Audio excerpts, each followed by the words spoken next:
সেগুলি উল্লেখ করা, কমপক্ষে এতটুকু উল্লেখ করা, ঈদুল আজহা ওয়াজিব নামাজ কিবলামুখী হয়ে আদায় করছি, আল্লাহু আকবার, এটা উল্লেখ করতেই হবে। এরপরে দ্বিতীয় কাজ হবে আমাদের অতিরিক্ত 3টা তাকবীর বলা। প্রথম রাকাতে অতিরিক্ত 3 তাকবীর বলা প্রত্যেকের জন্য ওয়াজিব। ইমাম সাহেব যখন তাকবীরগুলি বলতে থাকবে, আমরাও তাকবীরগুলি বলতে থাকবো। আল্লাহু আকবার, কানের লতি পর্যন্ত হাত তুলে হাত ছেড়ে দিব। আল্লাহু আকবার, কানের লতি পর্যন্ত হাত তুলে হাত ছেড়ে দিব।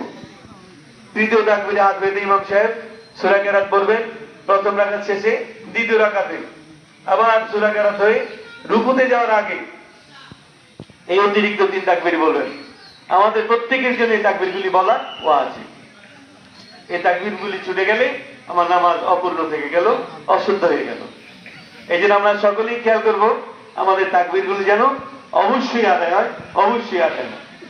তাহলে আমাদের খেয়াল রাখার বিষয় হলো যে সালাত ঈদুল আজহা ওয়াজিব নামাজ অতিরিক্ত 6 তাকবীরের সহিত কিবলামুখী হয়ে আদায় করছি, আল্লাহু আকবার। অতিরিক্ত যে একটা মাসালা, অনেক সময় আমাদের 2 জনে আসতে দেরি হয়ে যায়, কারো 1 রাকাত ছুটে যায়, কারো 2 রাকাতই ছুটে যায়, কেউ শেষ পর্যন্ত এসে নামাজ ধরেন, আর ইমাম সালাম ফিরালে আমরাও সালাম ফিরিয়ে নামাজ শেষ করে দিই।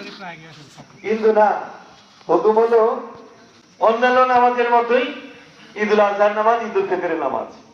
কারো যদি 1 রাকাত ছুটে যায়, সালামের পরে তিনি 1 রাকাত আদায় করে নেবেন। কারো যদি 2 রাকাত ছুটে যায়, সালামের পরে তিনি 2 রাকাতই আদায় করে নেবেন। এখন জানার বিষয় হলো কিভাবে আদায় করবো, আমরা তো জানি না। জবাব হলো একেবারেই সহজ। আমরা তো নামাজ পড়ি সূরা ফাতিহা সূরা মিলাই, সব নামাজে সূরা ফাতিহার সাথে সূরা মিলাই। তাই এই নামাজেও আমরা সূরা ফাতিহা পড়বো, সূরা মিলাবো। রুকুতে যাওয়ার আগ দিয়ে যদি 2 রাকাত ছুটে, 2 রাকাতেই রুকুতে যাওয়ার আগ দিয়ে অতিরিক্ত 3 তাকবীর আদায় করে নিব। বাস, আমাদের ঈদুল আজহার নামাজ আদায় হয়ে গেল।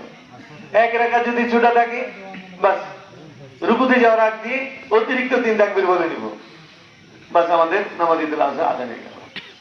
কাজেই যারা পরে আসবেন বা কোনো কারণে যদি দেরি হয়ে যায়, তারা খবরদার নামাজকে অপূর্ণ রাখবেন না। ইমামের সালামের পরে নামাজটা অবশ্যই পুরা করে নেবেন।